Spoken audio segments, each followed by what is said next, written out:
মক্কা বাজারে আবু জাহাল চলে গেল, আবু জাহাল হাজির হয়ে গেল। ওই বাজারের ভিতরে একজন বিজ্ঞান, একজন যুবক একটা ঘোড়া নিয়ে চলে গেল, একটা ঘোড়া নিয়ে হাজির হয়ে গেল। ঘোড়াটা আবু জাহালের কাছে বিক্রি করলো। আবু জাহালের কাছে বলল, আবু জাহাল জানিয়ে দিল, তোমার ঘোড়ার দামটা কত বলো, তোমার ঘোড়ার দাম কত বলো। আল্লাহ নবীর সাহাবারা কেমন ছিল দেখো, আর বেঈমানরা কেমন ছিল দেখো। বেঈমানদের রীতিনীতি, সাহাবা হুজুরদের রীতিনীতি, বেঈমানদের রীতিনীতি, সাহাবা হুজুরদের রীতিনীতি কোনদিন কিন্তু এক হবে না। একজন বেঈমানদের রীতিনীতি আর সাহাবা হুজুরদের রীতিনীতি এক হবে না। আবু জাহাল জানিয়ে দিল, আবু জাহাল বলে দিল, তোমার ঘোড়ার দামটা কত বলো। এই ব্যক্তি জানিয়ে দিল, আমার ঘোড়ার দাম হলো 100 দিরহাম। কত বললাম? 100 দিরহাম। বলে আবু জাহাল টাকা দেবে বলে মনে হয়, আর যদিও বা টাকা দেয় পুরোপুরি দেবে, তাও না, ওটা টাকাই তাহলে কার কাছে ঘোড়া বেচবে তো নিজে জানে, আর জানলে কি আর দিত? কথা বলে, যদি জানতো এটার মতো চিটিং বাজার কেউ নেই, তাহলে ওর কাছে আর দিত না। আবু জাহাল জানিয়ে দিল, আবু জাহাল বলে দিল, ও যুবকেরা, ও মুরব্বি বাপেরা, ভাইরা, বোনেরা, মহিলাগণেরা, আবু জাহাল বলে দিল, তোমার ঘোড়ার দামটা কত বলো, তোমার ঘোড়ার দামটা কত বলো। আল্লাহ নবী সাহাবার রীতিনীতি কেমন ছিল দেখে ওই ব্যক্তিটা জানিয়ে দিল, আমার ঘোড়ার দাম হলো 100 দিরহাম। আবু জাহাল বলল, তোমার 100 দিরহামের থেকে আমি আবু জাহাল, আমি তোমার ঘোড়াটা আরো 10 দিরহাম দেব, 110 দিরহাম দেব। বলে আরো 10 দিরহাম বেশি দেবে, বলবো লোকটা খুশি হবে না বেজার? আপনারা কথা বলেন আমার সাথে, খুশি হবে না বেজার হবে? খুব খুশি হলো। কেন? এই মানুষটার মতো ভালো মানুষ নাই মক্কা শরীফে, এর মতো ভালো আদব কায়দা মানুষ নাই মক্কা শরীফে নাই। আমি 100 বললাম, আর 10 দিরহাম আমাকে বেশি দিন, আপনারা সুবহানাল্লাহ বলবেন এখানে? এ তো উপকার করলে এই জায়গা সুবহানাল্লাহ মুখ দিয়ে আমাদের আসে। বলল 10 দিরহাম বেশি হবে, তবে টাকাটা এখনো হবে না। টাকা এখন টাকা কিন্তু মিলবে না। তুমি আমার বাড়িতে পরে সাক্ষাৎ করো, তোমার টাকাটা পেয়ে আবু জাহাল ডেট দিয়ে দিল, এই ডেটে চলে যাবে, তোমাদের টাকা তুমি পেয়ে যাবে। আল্লাহ বান্দাটা আবু জাহালের বাড়িতে চলে গেলে, আবু জাহালের বাড়িতে হাজির হয়ে গেলে, আবু জাহালকে বলতে লাগে, আবু জাহাল, আমার রূপের টাকাটা দিয়ে দাও, আমার ঘোড়ার টাকাটা তুমি দিয়ে দাও। আবু জাহাল বলতে লাগলো, কিসের টাকা তোমাকে দেব? আবু জাহাল জানিয়ে দিল, আবু জাহাল বলে দিল, কিসের টাকা তোমাকে দিয়ে দেব? তুমি আমার কাছে কিসের টাকা? ও ভাই, তুমি আমার কাছ থেকে অমুক হাট থেকে তুমি আমার ঘোড়াটা নিয়েছিলে, আমি 100 দিরহাম বলেছিলাম, আমি 100 দিরহাম বলেছিলাম, তুমি বলেছিলে আরো 10 দিরহাম বেশি দেব, আমার টাকাটা দাও। আবু জেহেল বলে, তুমি আর টাকা চাওয়ার জায়গা পেলনি, তুমি জানো আমি কে? কথা বলে, তুমি জানো কার কাছে তুমি টাকা চাইছিলে? তুমি? আমি এই মক্কার নেতা, আরে আমি এমএলএ, আমার কাছ থেকে টাকা চাইতে লজ্জা লাগলো না? তো দিলে একবার ভয় লাগলো না? তুই আমার কাছ থেকে টাকা চাইবি, তুই আমার কাছ থেকে টাকাটা নিবি, তোর জাহানে ভয় লাগলো না? বললো, ভাই আপনি তো বলেছিলেন আরো 10 দিরহাম বেশি, কি বলতে গিয়ে কি বলেছিলেন? ভাই চাপ, কথা বুঝলেন না? এত মাথায় চাপ, কি বলতে গিয়ে কি বললাম, আর তুই এখন আমার কাছ থেকে টাকা চাইছিস?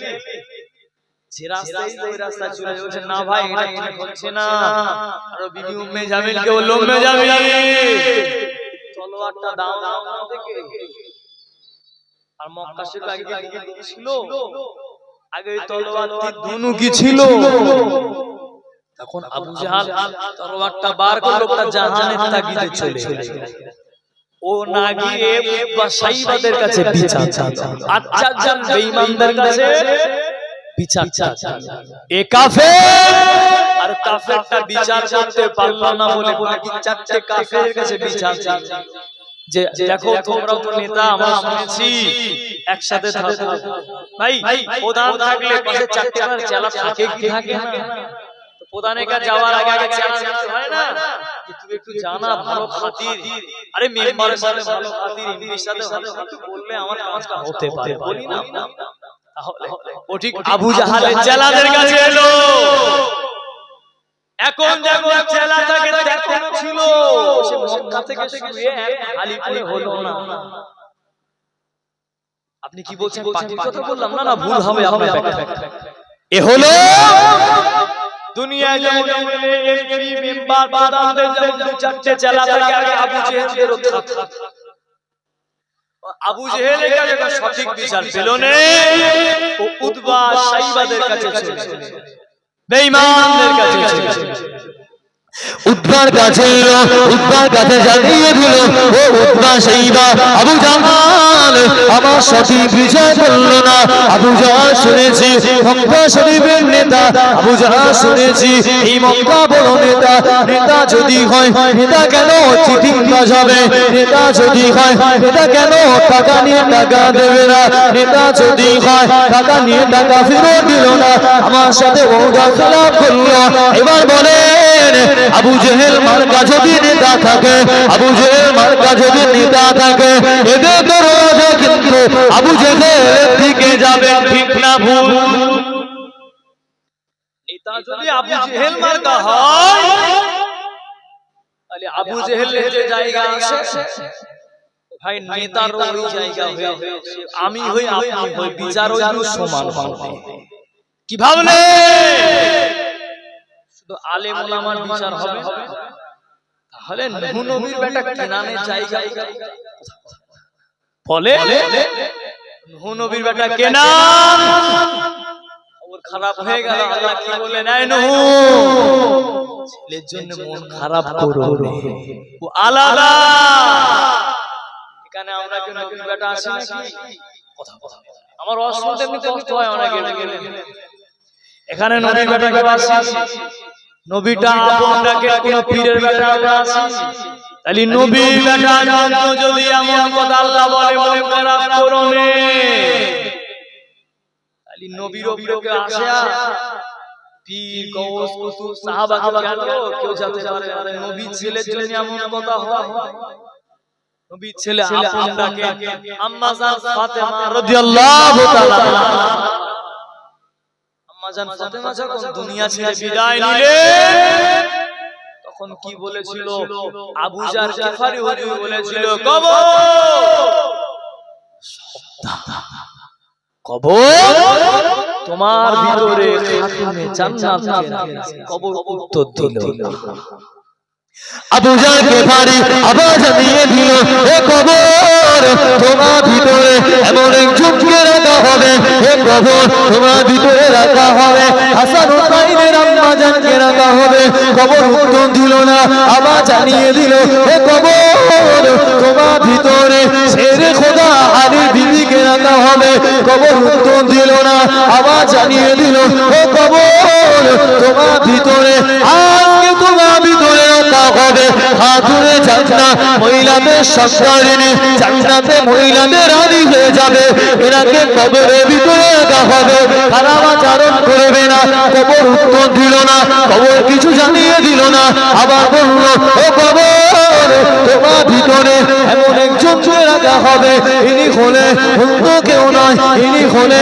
আখিরি নবী কন্যা ইনি হলে আখিরি নবী আদরের মেয়ে ইনি হলে আখিরি নবী কলিজার টুকরা মেয়ে খবর জানিয়ে দিল খবর উত্তর দিল খবর সঙ্গে সঙ্গে বলে দিল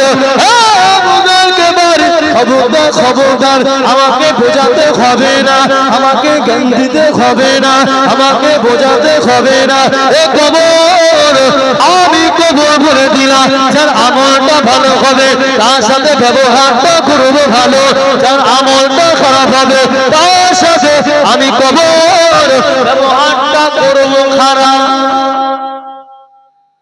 এইবার বলেন এখানে আমাদের সমস্ত মায়েরা কি মা ফাতেমা? কথা বলে এখানে যদি আমার মাটা ভালো, দাদুটা ভালো, তার দাদুটা খুঁজলাম অন্যের মোচা চুরি করে হাটে বেশি খবর নেন। আপনি আপনার পিছনের মুখ দিয়ে একটু খবর নেন না, ব্যাংকে ডাকাতি করতো একটু কুষ্টিতে খবর নেন, অন্যের জমিটা নিজের নামে করে গিয়েছে ভাইটাকে ফাঁকি দিয়ে দাও। আরে নবীর কন্যার ক্ষেত্রে এই ব্যাপার, আল্লাহর নবীর ছেলের ক্ষেত্রে যদি এমন হয়ে যায় তাহলে আমি আপনি কে গো? হাতের ময়লা থেকেও খারাপ আছে। তাহলে আমরা নবীর বেটা না, পীরের বেটা না, গৌসের বেটা না, সুহাদার বেটা না, সাহাবার বেটা না, যদি আপনি কাটি মেরে বলে তাহলে নবী আদম তো নবী ছিল, তাহলে আমরা সবাই নবীর বেটা। কথা বুঝলেন? তাহলে বিচার ওই দিনে চলে যায়। তাই বলছিলাম নেতা যদি হতে হয় আমাদের তোমার হুজুরের মতো নেতা হতে হবে। জোরে বলেন না সুবহানাল্লাহ, একসাথে মিলে বলেন নেতা যদি হতে হয় আলী হুজুরের মতো নেতা হতে হবে। আর যদি আবু জেহেল মার্কা নেতা তৈরি হয়ে যায় তাহলে আবু জেহেলের যে জায়গা সেই জায়গাটা, আর যদি ওমর হুজুরের মতো নেতা হয়ে যায় ওমর হুজুরের যে জায়গা, আল্লাহ রাসূল নিজে বলল যে যার মতো হওয়ার চেষ্টা করবে তার সাথে তার আসন নাসর হবে। আরে আবু জেহেলের ধান্দা ছিল সব সময় অন্যের কাছ থেকে নিয়ে নেব, অর্থ ঝাড়বো, সম্পদ ঝাড়বো। আর ওমর হুজুরের ধান্দা কি ছিল? অন্যকে আমি সুন্দরভাবে বুঝিয়ে ওমর হুজুর তো জান্নাত মিলে গেল। বলেন আলহামদুলিল্লাহ। তাহলে আমরা যদি ওমর হুজুরের দামানটা ধরে রাখি তাহলে আমরা ওই রশি ধরে সোদা জান্নাত। আর যদি আবু জেহেল মার্কার নেতা তৈরি হয়ে আবু জেহেল মার্কা যদি বিচার করি ওই লেজ ধরে ওই রইবে কে আল্লাহ। কথা বুঝলেন? তাহলে আমাদের হতে হবে হুজুর, আমাদের হতে হবে আলী হুজুর, আমাদের হতে হবে সিদ্দিকে আকবর হুজুর। দুনিয়া ছোট ছোট নেতার মতো হলে হবে, সাহাবা হুজুরদের ফলো করতে হবে। দুনিয়ার নেতা ফলো করলে চোর হয়ে যায়, মসজিদের ইমাম ফলো করলে আল্লাহর ওলি হয়ে যায়। বলেন আলহামদুলিল্লাহ। বলে দুনিয়া ফলো করেন না, মসজিদের ইমামকে ফলো করেন যে আপনার ইমামের মুখে দাড়িটা কেমন, জামাটা কেমন, টুপিটা কেমন, আল্লাহ জান্নাত মিলিয়ে দেবে, ওর রাস্তাটা জান্নাতের দিকে চলে গেল। আপনার নেতা তো জীবনে মসজিদে তো জুম্মায়ও সময় পায় না মসজিদে, ও কি জান্নাতে নিয়ে যাবে? কথা বুঝলেন না মনে হয়? আমার অস্কিল ফুল হয়ে যাচ্ছে নাকি? হক কথা বলতে গেলে যদি এসকে কমিটি বলে ভাই লেবে যাও আলহামদুলিল্লাহ, তো কি হবে? আমাদের রীতিনীতি ঠিক করতে হবে, মনটা ঠিক। আর আবু জেহেল কে বললো, ওকে দিল না। তাহলে আবু জেহেলের কাছে আশা করা যায় বলে মনে হয়? একবার পড়েছে সেকালে ও গেল কার কাছে? বিচার উতবা সাইবাদের কাছে চলেছে। উতবার কাছে চলে এলো, সাইবার কাছে চলে এলো। ও উতবা সাইবা, ও মক্কা লিডার গনেরা, ও মক্কা লিডার গনেরা, আবু জাহাল আমার সাথে এই দুর্নীতিটা করলো, আমার সাথে এই খারাপ আচরণটা করলো, এর বিচারটা কি হবে? মক্কা বেঈমানেরা আবু জাহালের কাছে চলে গেল। ও আবু জাহাল, তুমি কি বিচারটা করলে বলো, ওর টাকাটা দিয়ে দাও।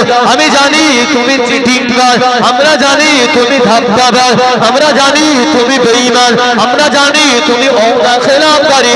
বেঈমানরা নিজে নিজে বলে তুমি চিটিংবাজ, তুমি ধাপ্পাবাজ, তুমি লম্পট, তুমি বিভিন্ন খারাপ, তোমার নজরটা খারাপ, তোমার রীতিনীতি খারাপ। ভালো কাজ বলে আমরা কিছু করি না, ঠিক কাজ বলে কিছু করি না। নিজেরা বলে আমরা জীবনে ভালো কাজ করি না, আমরা গদির জন্য, আমাদের গদির জন্য আমরা সত্যটাকে মিথ্যা করে, মিথ্যাটাকে সত্য করে। তবে আবু জাহাল সেখানে যা করোনা এটা বাইরের মানুষ, অন্য এলাকার মানুষ। তোমার যদি এই কুকীর্তি গুলো জেনে যায়, তোমার যদি এই জালিয়াতি গুলো জেনে যায়, তোমার যদি এই 2 নম্বরী কাজগুলো জেনে যায়, মক্কার বাইরে প্রচারে যাবে, মক্কা বাইরে বাইরে প্রচারে যাবে। আবু জেহেল চিঠিকার, আবু জাহাল বড় জালিয়া, আবু জাহাল বড় মিথ্যাবাদী, এই টাকাটা দিয়ে দাও। নিজেরা নিজেরা কি বললো? আমি জানি রে ভাই ভাই চিটিংবা, আর আমরাও যে চিটিংবাজি না, আমরা নিজেরা নিজেরা জানি। তবে সব জায়গায় চিটিংবাজি করিস, টাকাটা দিয়ে দে রে। সব জায়গায় দিতে যাই, দিয়ে দে না। তখন আবু জেহেল বলল, না না, আমি এখানে দিতে পারবো কেন? এই জন্য আমি নিয়েছি না। আরে আমি দেখে নেবো, ফুলিয়ে ফুলিয়ে বলছে আমি দেখে নেবো। যেতে না যেতে বলছে, দেখ মুহাম্মদ যা লাগা লেগেছে, ওদিকে মুহাম্মদ তো ধর্ম প্রচার করছে, আর বলবে দেখেছো টাকা নিয়ে টাকা নগদ বলে আর লোক চলে যাবে, দিয়ে দিন। আরে ভাই পরে যা করবি করবি, একসাথে ভাগ করব আমরা। কথা বুঝলে? একসাথে নেমিশে হবে, এটা তো ছাড় না রে। বুঝছেন না? এটা আর বলতে বলতে কেউ কেউ বললো যে বিচার যদি পেতে চাও আমার নবীর কাছে চলে যাও। জোরে বলেন একবার, আজরে বলে। আরে আমার নবীর কাছে চলে যান, আমার আমার বিচার করে দেবে। কি বিচার? নবীর কাছে গেলে তুই সঠিক বিচার পেয়েছিস, ঠিক না ভুল? জোরে আওয়াজ দিয়ে বলেন। আরে আমার নবী কি বিচার করবে, ভুল না ঠিক? তাহলে কথা বলে, তুই চলে যা আমার নবীর কাছে। হুজুর, আবু জেহেল আমার কাছ থেকে ঘোড়া নিয়েছে, নেওয়ার পরে আমাকে টাকা দিল না, আমাকে বলল 10 দিরহাম বেশি দিল, তাও দিলেন না, কি হবে? নবী আমার বলে ঠিক আছে চলো যাওয়া যায়। বলে যে আল্লাহ হয়ে যায়, আল্লাহ পাক তার হয়ে যায়। যে আল্লাহ হয়ে যায়, যে আল্লাহর প্রেমে পড়ে যায়, আল্লাহ পাক তাকে আরো বেশি বেশি ভালোবাসতে লাগে। বলেন না আলহামদুলিল্লাহ। তাহলে আল্লাহ রাসূল বললেন ঠিক আছে চলো। আরে আমার নবী তো দুনিয়ার কাউকে ধরে রাখেনি, আমার নবী আবু জেহেল উতবা শাইবার ভয় করেনি। আমার রাসূল সর্বদা মজবুত থাকতেন দিদারে আল্লাহ। জোরে বলে। তাহলে আমার নবী আবু জেহেল ভয় করেছিল, জানের ভয় করেছিল। আমার নবী বলতো আমার জান মাল আমার আল্লাহর কাছে রয়েছে, বাজাত করবে আমার আল্লাহ। আমাকে বানিয়েছে, আমাকে পাঠিয়েছে আমার আল্লাহ। তাহলে আমি আবু জেহেলকে কেন কাউকে পরোয়া করতেন? তবে এই নয়, আমার নবী প্রত্যেককে সম্মান করতেন, নবী প্রত্যেককে মহব্বত করতেন, ভালোবাসতেন। এটা আমার আল্লাহ নবী চলে গেলে, আল্লাহ নবী গুটি গুটি পায়ে ওই ব্যক্তিটাকে নিয়ে হাজির হয়ে গেলে। আল্লাহ নবী বলল, আবু জাহাল তুমি যা করেছো এই ব্যক্তিটার টাকাটা দিয়ে দাও, পরিশোধ করে দাও। আবু জাহাল এতটা ভয় পেয়ে গেল, আবু জাহাল এতটা ভয় পেয়ে গেল, ভয় পেয়ে গিয়ে বলল উম্মে জামিলকে বলল, হে উম্মে জামিল, হে আমার বিবি, আমার ঘর থেকে আড়ার মাথা থেকে টাকাগুলো বার করে দাও, একে টাকাগুলো শোধ করে দাও, পরিশোধ করে দাও। বলবেন না একবার একসাথে বলে। তাহলে উতবা সাইবা বাকি নেতাগুলো বলেছিল দিয়ে দিল। আমার নবী এসে বলল, সাথে সাথে বের করে দিল। আরে ভাই ওই বের করিনি, কথা বুঝলেন? পিছনে কারণ রয়েছে, আপনার ভালো লাগলো, চলেন কারণটা খুঁজে আনি। ওই বাকি নেতাগুলো চলে এলো, দিলি তো মানটা ডুবিয়ে, কথা বুঝলেন না? দিলি তো আমাদের মানটা ডুবিয়ে। আমরা এত করে বোঝালাম, আমরা তো নেতা, তুই এমএলএ আছিস, আমরা প্রধান আছি, আমরা মেম্বার আছি, আমরা বললাম বললি নে, আর ওই মুহাম্মদ বলল তুই গ্রহণ করলি আর দিয়ে দিলি। তাহলে আমরা এমএলএ, আমরা আমাদের সম্মান নাই, আমরাও তো দায়িত্ব আছে, তুই আমাদের উপরে ধরে আমরা এত করে বোঝালাম, আমাদের কথা শুনলে নে। আর মুহাম্মদ বলল, কথা শুনে দিলি, বলে ওরে আমি এই টাকাটা দিই। পিছনে কারণ তো আছে।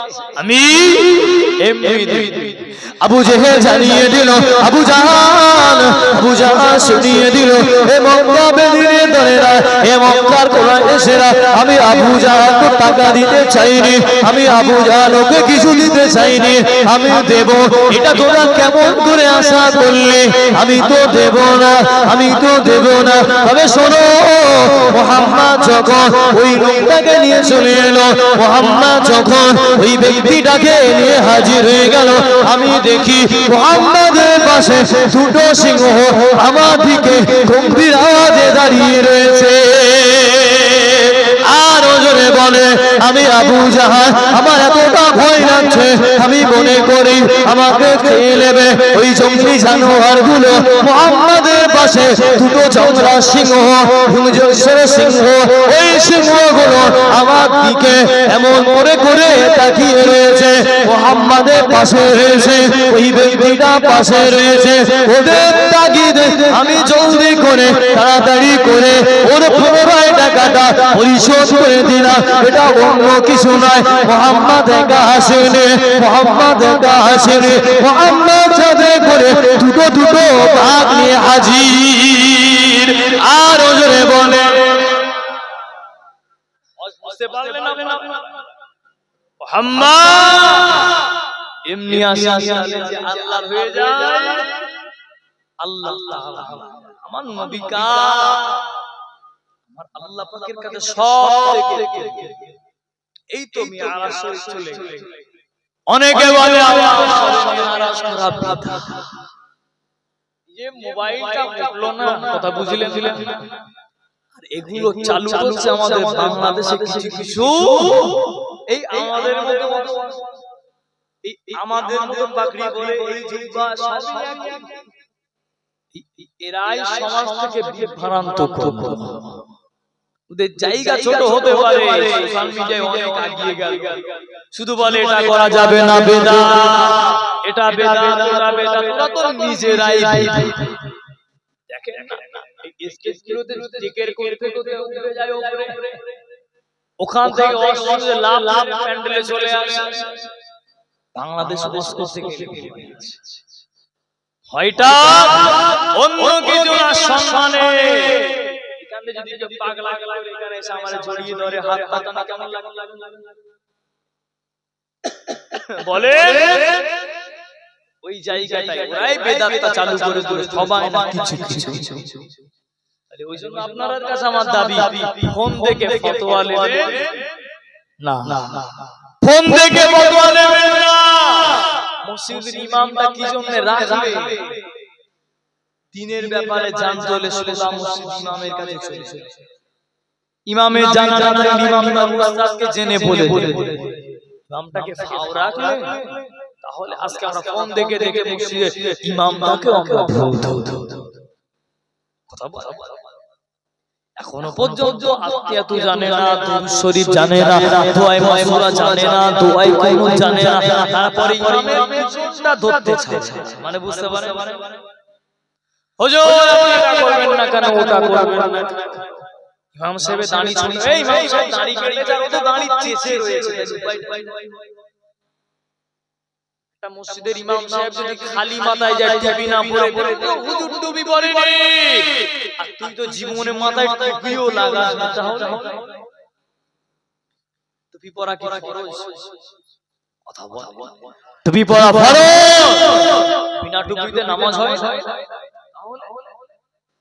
তাহলে ইচ্ছাকৃত ভাবে টুপিটা সুন্নাত জিনিস। আপনার টুপি নিয়ে আপনি খালি মাথায় নামাজ পড়লে আপনার নামাজটাকে কবুল হয়ে যাবে যদি মন ঠিক থাকে। বলেন তাহলে আমরা সব আলেম ওলামাকে নিয়ে পড়ে থাকি, মসজিদের ইমামদের নিয়ে পড়ে নিজেরা আমরা জানার চেষ্টা করি, নিজেরা। আসেন, আমার রাসূলের আল্লাহ আমার নবীকে কত মহব্বত করতেন সেটা আমরা জানি।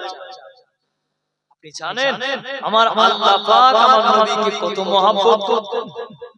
নবীর কাছে সব সময় কি আসতেন? জিবরিল আমিন এসে সব সময় বলতেন, ইয়া রাসূলুল্লাহ, হাবিবাল্লাহ, আমার নবী পাকের কদমে এসে চুমু খেতেন। জোরে বলেন, জোরে হবে না? আর আপনার আমার কি হয় শুধু পিছন কদম তো দূরে কথা গাড়ি নিয়ে গেলে আমাদের বাইক আবা পর্যন্ত থাকে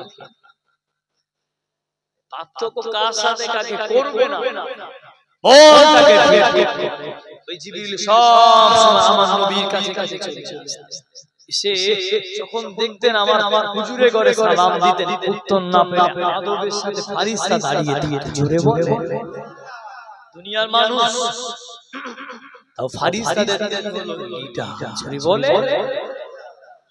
আল্লাহ পাকের ফেরেশতা জিবরিল আমিন যখন আল্লাহ নবীর কাছে চলে আসে যখন উত্তর পেতেন না সালামে উত্তর পেতেন না নবী আমার যখন ঘুমাতে ও যুবকেরা ও আমার মুরব্বি বাবারা মায়েরা বোনেরা মহিলা গণেরা আল্লাহ নবীর কাছে যখন আসে একবার সালাম দিতে আসসালাতু ওয়াসসালামু আলাইকা ইয়া রাসূলুল্লাহ হাবিবাল্লাহ আসসালাতু ওয়াসসালামু আলাইকা ইয়া রাসূলুল্লাহ হাবিবাল্লাহ উত্তর যদি পেতেন আলহামদুলিল্লাহ উত্তর না পেলে জিবরিল দাঁড়িয়ে থাকতে দরওয়াজা খোলা থাকলে জিবরিল আমিন বিয়াদবি হয়ে যাবে বলে আল্লাহ নবীকে কিভাবে ডাকতে আল্লাহ নবীকে এতটা তাজিম করতে আল্লাহ নবীকে এতটা মহব্বত করতে আল্লাহ নবীকে এতটা প্যার করতে জিবরিল আমিন মনে মনে বাবা শুরু করে দিতে মনে মনে বাবা শুরু করে দিতে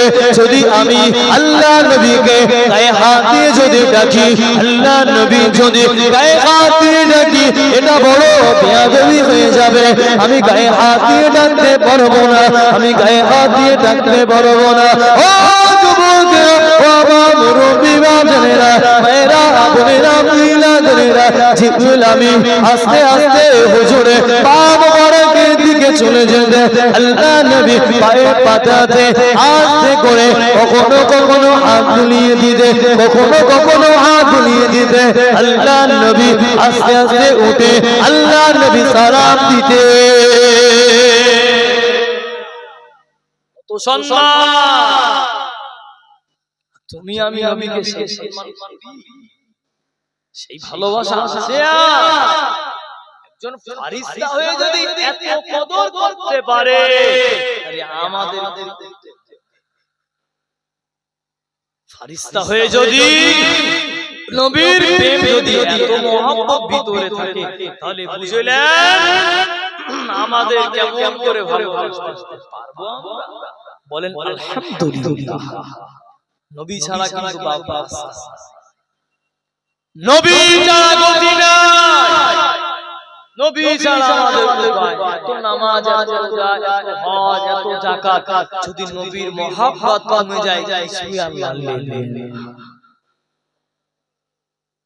নামাজ পড়ে পড়ে যদি কপালে দাগ হয়ে যায় পায়ের গোড়ালি যদি কালো হয়ে ফুলে যায় ভিতরে যদি নবীর প্রেম যদি কমে যায় নামাজ পড়েও দেখে এমনি মাথা যদি বারবার ঠোকেন এমনি কালো হয়ে যাবে এমনি যদি কেউ মাথা ঠোকে এমনিও কালো হয়ে যাবে তাহলে নবী মহব্বত বেশি তো জিবরিল আমিন কি করতে সবসময় হুজুরের কাছে আমার নবী মন খারাপ হলে জিবরিলকে বলতেন জিবরিল চলে আল্লাহ পাক আপনার হাবিবের এটা একবার আমার নবীর মনটা খারাপ জিবরিল আমিন এসে বলে ইয়া রাসূলুল্লাহ হাবিবাল্লাহ আপনার মন খারাপ আমার আল্লাহ ভালো লাগে জোরে বলে হুজুর মন আপনি খারাপ করবেন হুজুর বলেন আপনি জিবরিল চলে গেল আল্লাহ পাক আপনার হাবিব বড় মনটা খারাপ আল্লাহ পাক আপনার হাবিবের মনটা যেন বড় যাও আমার হাবিবকে গিয়ে বলো বিনা হিসাবে ৭০,০০০ জান্নাতে চলে জোরে বলবেন হাবিব এই জন্য মন খারাপ করে চলে যাও বলে যে আল্লাহ পাক আপনাকে আমাকে পাঠিয়েছেন আমার নবীকেও পাঠিয়েছেন তাহলে আমার নবী যেটা বলবে বলার আগে আমার আল্লাহ জানে কি জানে সবই জানে তারপরেও জিজ্ঞাসা করে কি জন্য হাবিব বললে আমি আল্লাহ জোরে বলে জিবরিল চলে যাও কে গিয়ে জিবরিল আমিন আসসালাতু ওয়াসসালামু আলাইকা ইয়া রাসূলুল্লাহ হাবিবাল্লাহ আসসালাতু ওয়াসসালামু আলাইকা ইয়া রাসূলুল্লাহ হাবিবাল্লাহ ওয়া শাফিউল মুজনাবি রাহমাতাল লিল আলামিন আল্লাহু আকবার নবী হুজুর মুনতারা করবেন না ইয়া রাসূলুল্লাহ হাবিবাল্লাহ ইয়া রাসূলুল্লাহ হাবিবাল্লাহ হুজুর মুনতারা আপনি করবেন না আল্লাহ পাক আপনার উম্মতিকে বিনা হিসাবে 70,000 জান্নাতে দিয়ে দেবে আর জোরে বলে এই যে আমরা সুবহানাল্লাহ বলেছিলাম আল্লাহর নবী কি বলেছিল সুবহানাল্লাহ বলে দেখতাম শেষ হয়ে গেল আমরা কি করি হ্যাঁ হুজুর নাম দিয়েছে মানে হাত এই করতে বলেছে মানে সুবহানাল্লাহ এই 70,000 এর জিবরিল এসে বলল হুজুর আর চিন্তা করেন কেন চিন্তা করে সত্য তো দিয়েছি আমরা তখন আমার নবী হযরত ওমর উমরের দিকে দেখে ওমর কি করা যাবে বলেন কি চালাক না খুবই চালাক এদিকে ওমর উমর দেশ চালাচ্ছে হুজুর খলিফা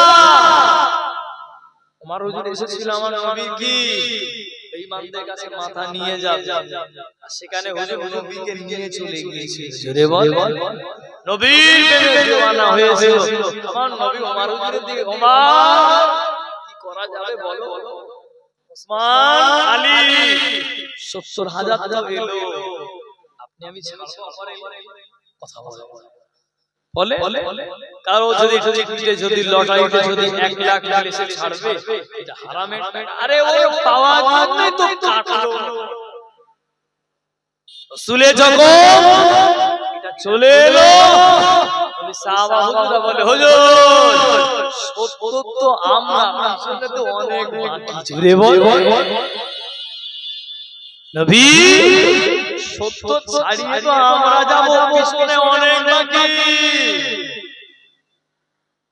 ভারতে কত আছে অন্য দেশের 30 তো ভারতে আছে বাংলাদেশ আছে পাকিস্তান আছে সৌদি আছে ভুটান আছে আমেরিকা তাহলে হুজুর সত্য তো ছাড়িয়ে যাচ্ছি আমরা এখনো অনেক বাকি পিছনে হলে কি হবে নবী বললেন জিবরিল আল্লাহকে গিয়ে বলো তারপর যখন মিরাজ শরীফ চলে এলো জিবরিল সব সময় দরওয়াজা দিয়ে আসতো নবীকে ডেকে ডেকে আসতো আল্লাহ পাক জিবরিলকে বললেন এই জিবরিল আমার কথা আমার হাবিবকে গিয়ে বলো হাবিব কিছু বললে আমাকে এসে বলো তবে আমি আল্লাহ আমার ইচ্ছা হয় আজকে আমি আমার হাবিবের সাথে বসে বসে কথা বলবো জোরে বলো তোমাকে ছুটি দে জিবরিল সব সময় যাওয়া আসছে আমার বন্ধুর সাথে তুমি কত সাক্ষাৎ করলে আমি আল্লাহ আমার হাবিবের সাথে আমার দোস্তের সাথে একটু দিদার হবে জোরে বলে যাও হাবিবকে গিয়ে একটু বলো না দিদারটা হবে তবে জিবরিল আগে যেমন করে যেতে তেমন করে আর যেও না যাওয়াটা উল্টো জোরে বলবেন না কোন কিতাবে পাওয়া যায় রাসূল চাচাতো বোন উম্মে হানির ঘরে কার ঘরে উম্মে হানির ঘরে একটা বর্ণনা একটা রকম তারপরে জিবরিল দরওয়াজা দিয়ে এসে ডাকতে যদি আপনি হঠাৎ করে ঘুমিয়ে উঠে দেখেন আপনার বাড়ির উপরে ছাদ নেই কেমন হবে বলেন একতলা বাড়ি আপনার উঠে দেখলেন চতুর্দিকে পাঁচিল উপরে আর ছাদটা নেই কি হবে পাকা ফ্রিজ সব আউট হয়ে গেল মন খারাপ হবে না হঠাৎ করে যদি এমন হয় আশপাশ এলাকার খবর হয়ে যাবে দেখতে ভিড় লাগিয়ে দেবে তাহলে এই রীতি আমাদের মনটা ঠিক রাখতে হবে হুজুরের প্রতি মহব্বত রাখতে হবে আল্লাহ পাক জানিয়ে দিল আল্লাহ পাক বলে দিল ও জিবরিল আমার হাবিবের কাছে চলে যাও আমার হাবিবকে জানিয়ে দাও আমার হাবিবের কাছে তুমি চলে যাও ও চলে যাও, তবে তোমার যাওয়াটা না দেখাবে। অন্য দিনে যেমন করে তুমি চলে যাও, আজকে দিনে তেমন করে তুমি যাবে না। আজকে দিনে তেমন করে তুমি যাবে না। জিবরিল আমিন কি করলে? আল্লাহ নবী যে জায়গাটায় ছিলেন, আল্লাহ রাসূল যে জায়গাটায় ছিলেন, জিবরিল আমিন ওইখানে উপরে যে সাউন্ডিটা ছিল, খেজুর পাতার সাউন্ডিটা ছিল, বিভিন্ন গাছ দিয়ে সাউন্ডি করাটা ছিল, আল্লাহ নবী ফেরেশতা, আল্লাহ পাকে ফেরেশতা ও বেঈমানেরা এই দেখো কি করলে? উপরে রাস্তা, উপরে বিভিন্ন সাউন্ডিটা সরিয়ে দিয়ে আল্লাহ নবী কাছে বসে গেলেন। জোরে বলে আল্লাহ নবী জিজ্ঞাসা করলে, ওই জিবরিল আজকে কেন তোমার আশা তেমন হলো? ইয়া রাসূলুল্লাহ হাবিবাল্লাহ, ইয়া রাসূলুল্লাহ হাবিবাল্লাহ, আল্লাহ পাকের নবী আজকে দিনে সবটাই হবে উল্টা। আলম ভাইটা ছিলি কমিটি বলে বলে হুজুর আজকে সব কাজ কিন্তু উল্টা হবে। হুজুর রেডি হয়ে এলেন, আল্লাহ পাক আপনার দিদারের অপেক্ষায় রয়েছে। জোরে বল। আরে ভাই যত নবী রাসূল ছিল, আল্লাহ পাকের দিদার সরাসরি কোন নবী রাসূল পায়নি। নবী রাসূল আরজি করতেন কখন আল্লাহর সাথে কথা বলবো। মুসা আলাইহিস সালাম তুর পাহাড়ে গিয়ে শুনে আসে, ওই যে নূরের ঝলকটা কি হয়েছিল, মানে অজ্ঞান হয়ে গিয়েছে, সহ্য করতে পেরেছিল বলে কথা বলে না। বলে হুজুর আল্লাহ আপনার অপেক্ষায় আছে, যাবে বলো অবশ্যই আল্লাহ পাক আমার অপেক্ষায়, আমি মনটা বড় চাইছে। তবে ওই মিরাজটা এমন হয়েছিল, আল্লাহ রাসূল যে সময় গিয়েছিল ওই সময় টোটাল পৃথিবী আল্লাহ বন্ধ করে দিয়েছিল। জোরে বল। যে সময় গিয়েছিল ওই সময় পৃথিবীটাকে থামিয়ে দিয়েছে, কাজ মিটে গিয়েছে, আবার পৃথিবীর জায়গায় ঘোরা শুরু করে দিয়েছে। জোরে বল। আমাদের মন ঠিক করতে হবে, হুজুরের প্রতি ভালো ধারণা রাখতে হবে, নবীকে বেশি বেশি মহব্বত করতে হবে। নবী ছাড়া আমাদের রাস্তা নাই, নবী ছাড়া আমাদের কোনো গতি নাই, নবী ছাড়া আমাদের কেউ নাই। নবীকে মহব্বত করে সাহাবা হুজুররা যেমন করে নবীকে মহব্বত করে, মাঝে মাঝে মসজিদের ইমাম সাহেবকে বলেন, হুজুর কিছু কিছু সুন্নাত বলে দেন, আমাদের কিছু কিছু আমল বলে দেন, একটু জীবনে কিছু কিছু আমলগুলো আমরা খাটাই। কদিন বাঁচবো? 40 হয়ে গেল, রাত করেন 15, 45 হয়ে গেল, ভাবেন আর 5, 100 আশা ভুলে যান। বাপটা পেয়েছে আপনি পাবেন বলে আর মনে হয় না। তবে আমি বলিনি যে আপনি এতদিন আল্লাহ ভালো জানে, মানুষের গ্যারান্টি আছে। আপনার এখানে যারা বসে রয়েছে, আমি আছি, আমরাই দেখি যাদেরকে আমরা হতে দেখেছি তাদের কথা ঠিক না ভুল, যাদেরকে হতে দেখেছি তাদের বুকে মাটি দিয়ে বাড়ি চলে। তাহলে আপনার পালাটা করে আসবে না কে বলেছে? সারা জীবন দুনিয়ায় থাকবে, কদিনের দুনিয়া, তারপরও এখন আমরা দুনিয়ার পিছনে ছুটি। এখানে আপনাদের পাড়ায় এত মানুষ, তারপরে এখানে কতদিন আসেন আপনারা ভেবে দুনিয়া দুনিয়া করলে হবে না, একটু দিনের পেছনে সময়টা দিতে হবে, একটু শরিয়াতের পেছনে সময়টা দিতে হবে, নামাজের পেছনে সময়টা আমাদের দিতে হবে, ইসলামিক কাজে মাহফিলে আমাদের সময়টা দিতে হবে। আর আমাদের সব কাজ হয়ে যাচ্ছে উল্টো, বক্তা উল্টো চলে, শ্রোতা উল্টো চলে, কমিটি উল্টো চলে। তাহলে আমাদের উল্টো জিনিসটাকে সিধা করতে হবে। কে কি করলো দেখলাম, আমরা কি সঠিক আছি এটাকে আমরা নিজেরা দেখতে, আগে আমাদের নিজেদের দেখতে হবে। অন্যের ভুলটা ধরার আগে নিজের ভুলটা ধরেন না। আপনি আমি এখানে বসে আছি, আমাদের পেছনের গুনাহ যদি দেখানো হয় মুখ তুলে তাকাতে পারবে না। কত বড় বিশ্বে সেদিন আপনি যদি বলা হয় আল্লাহ পাক রব্বুল আলামিন ধরে বোঝানোর জন্য বললাম যে আজকে টিভির পর্দায় আপনি কার সাথে কি করেছেন না করেছেন সব পিছনে দেখানো হচ্ছে। বড় বড় মুফতি সাহেব, কত বড় হুজুর, কত বড় পাঁচ ওয়াক্ত নামাজি, কত বড় কমিটি সব বোঝা যেত। আল্লাহ রহমান, আমার আল্লাহ রহিম, এখনো পর্যন্ত গুনাহগুলো গোপনে গোপনে তওবা করে।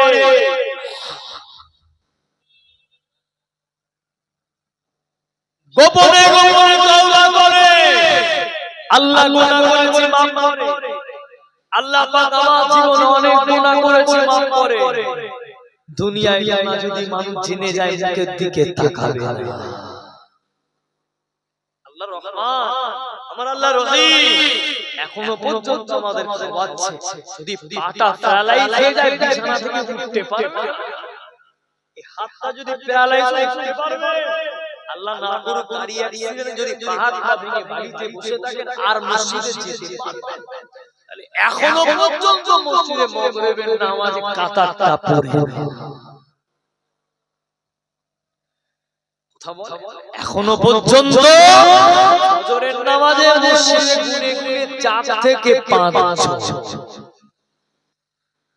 আবার মুরব্বি বলে 3 জন, কি হবে? মরতে হবে না। এছাড়া লজ্জা আর কি হতে হতে, এছাড়া বিহায়াপনা কি হতে পারে? যদি মনে করেন না জান্নাতে যাব, তাহলে ফিরে আসে সময় আছে, রাস্তা এখনো আছে। কেঁদে কেঁদে যদি আপনার চোখ দিয়ে পানির বদলে রক্ত ঝরে ঝরে পড়ে, কিন্তু তওবা কবুল হবে না। ইয়ং সময়, যুবক বেলায় জীবনে কত নামাজ কাজা করলাম, কত রোজা কাজা করলাম, কে কাজাগুলো করবে? ওই নামাজগুলোকে আদায় করবে। জান্নাত কি করে যাবে? প্রশ্ন হবে তো নামাজে, কারোর কিছু প্রশ্ন হবে না। নামাজটা ধরে দিনে একত্র করে হলো মসজিদে যান। আর যদি মনে করেন না হুজুর জান্নাতে যাব না, তাহলে ইচ্ছা মতো চলে। যদি মনে করেন না জান্নাতে যাব না, তাহলে ইচ্ছা মতো কেউ আপনি নামাজ না পড়তে গেলে ইমাম সাহেবের নামাজের সময় হলে ইমাম সাহেব নামাজ পড়িয়ে দিয়ে, সময় হলে মুয়াজ্জিন আযান দিয়ে কথা ঠিক না? আপনি গেলেন কি গেলেন না, জামাতের টাইম জামাত হয়ে যায়। দুজন একজন হোক তিনজন হোক ইমাম জামাত করে নেন। আরে আপনি আর কবে মসজিদে যাবেন? কবে আর মিলবে? আপনার মন ঠিক করে, রীতিনীতিটা ঠিক করে, কদিন চলবে আমাদের এইভাবে? সময়টা অবহেলায় কাটায়। আজকে মাহফিলটা হলো, আগামী কাল এই মাহফিলটা হবে। এর গ্যারান্টি আছে? গ্যারান্টি আগামীকাল প্যান্ডেল খুলে নেবে। আবার যদি আল্লাহ চাই 1 বছর পরে আল্লাহ পাক আবার মেলাবে, তাহলে মন ঠিক রীতিনীতি ঠিক কোন পথে চলবেন ঠিক করে, আমার নবীকে মহব্বতে দরুদ শরীফ আল্লাহুম্মা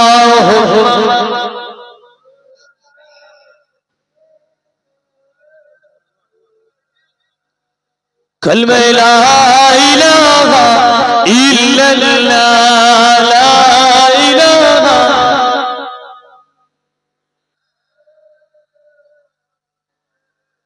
আল্লাহুম্মা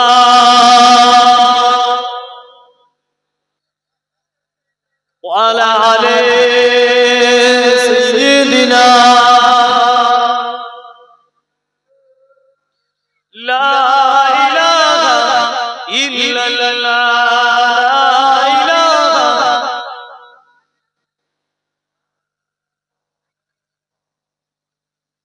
ও শাহে মদিনা, ও শাহে মদিনা আশিকের বেদনা দিদারে নবী পাক দিল তো বুঝে না ও শাহে মদিনা আশিকের বেদনা দিদারে নবী পাক দিল যে বোঝে না ও কাবা বাইতুল্লাহ ও মসজিদ কুবা দিদারে নবী দিল তো বোঝে না শাহে মদিনা আশিকের বেদনা দিদারে নবী পাক দিল তো বোঝে না ও কাবা বাইতুল্লাহ ও মসজিদ কুবা দিদারে নবী পাক দিল তো বোঝে না ও শাহে মদিনা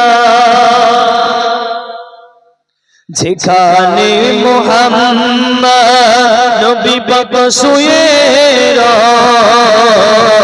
চুমু দিব আমি কদম ধুল যেতা শুয়ে রোজার চল মিটবে মনের বাসনা দিদারে নবী পাক দিল তো বোঝে না ও শাহে মদিনা নুরানি ছোঁয়ায় চরবে সবার কাবারি কাবা ধন্য হয়ে যায় আমার নবী মুস্তাফা তোর বিকাবার গেলা আশিকের মনে গো মানে নাই আল্লাহুম্মা সাল্লি আলা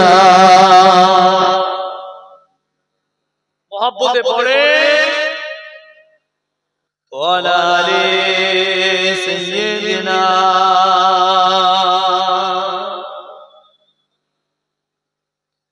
তাহলে আমার ভালো হন জ্ঞানী থেকে জীবনটা একটু আমলে কেউ আপনার কিন্তু আপন হবে আপনার এই দুনিয়াটা কিন্তু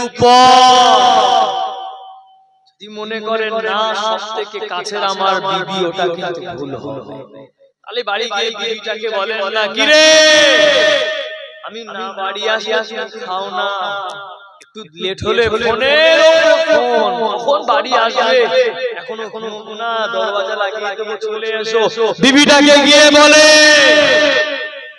এই দেখ আমি যখন মরবো আমার কবরস্থানে দিবি নি আমার ওই ঘরের ভিতরে মাটিটা যদি তোমার আগে আমি যাই পাশে দিও তুমি খাটে থেকো আর আমার দেখে দেখে সব সময় দোয়া করো মানবে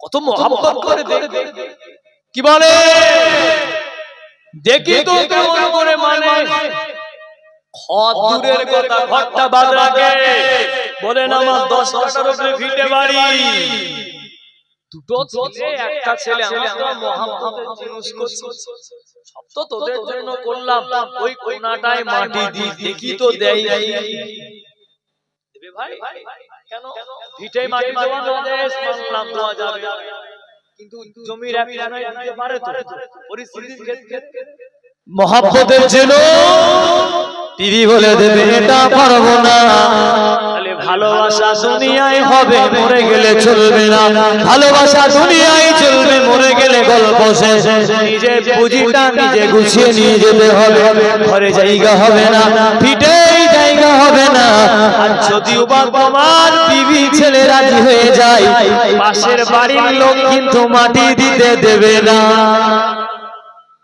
দেবে আরে আমার বাড়ির পাশে একজনকে কবর দিতে দেব আমি, কবরস্থান ছাড়া কথা বলে না কেন?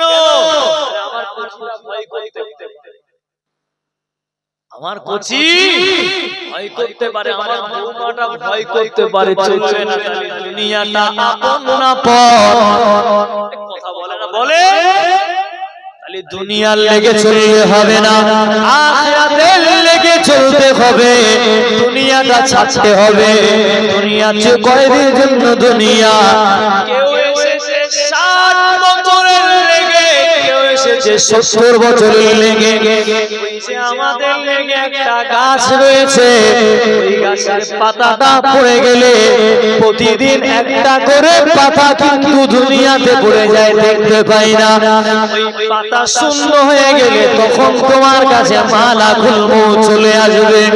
এইবার ঠিক করে জান্নাতে যাবেন কি জাহান্নামে যাবেন, দুনিয়া থেকে বিচার করে নেন।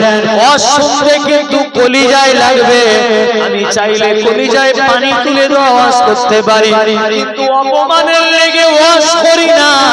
দুনিয়ায় ছাড় পাবে, খবরে ছাড় পাবে না। দুনিয়ায় সবাই মাফ করে দেবে, কিন্তু কবরে কিন্তু কোনো ছাড় হবে না। হুকুকুল্লাহ হুকুকুল ইবাদ, একটা হলো আল্লাহ পাকের হক, বান্দার হক। তুমি বান্দার হক মেরেছো, সবাই ক্ষমা করেছে মা, আর পার্টিকুলার নামাজ ছেড়ে দিচ্ছ, পার্টিকুলার রোজা ছেড়ে দিচ্ছ, ও হকটাকে পূরণ করবে। হ্যাঁ, অনেক সময় হুজুর এতদিন কিছু হয়ে গেল, আব্বা নামাজ পড়তো না, কিছু কাফারা বলেন, ফতোয়া চলবে না। কি ভাবলে অত সোজা? চিন্তা করেন আপনারা নামাজ পড়বেন কি পড়বেন না, আমি আর কি বলবো। ওই বললাম না, ইমামের সময় হয়ে গেল, নামাজ পড়িয়ে দিলেন, মুয়াজ্জিনের সময় হলো, আযান দিয়ে দিলেন, নামাজ সাহেব 30 তারিখ হয়ে মাইনে নিয়ে মুয়াজ্জিনও নিয়ে দিলেন। মাঝখানে আপনি বললেন ইমাম সাহেব ডিউটি করলো, নামাজটা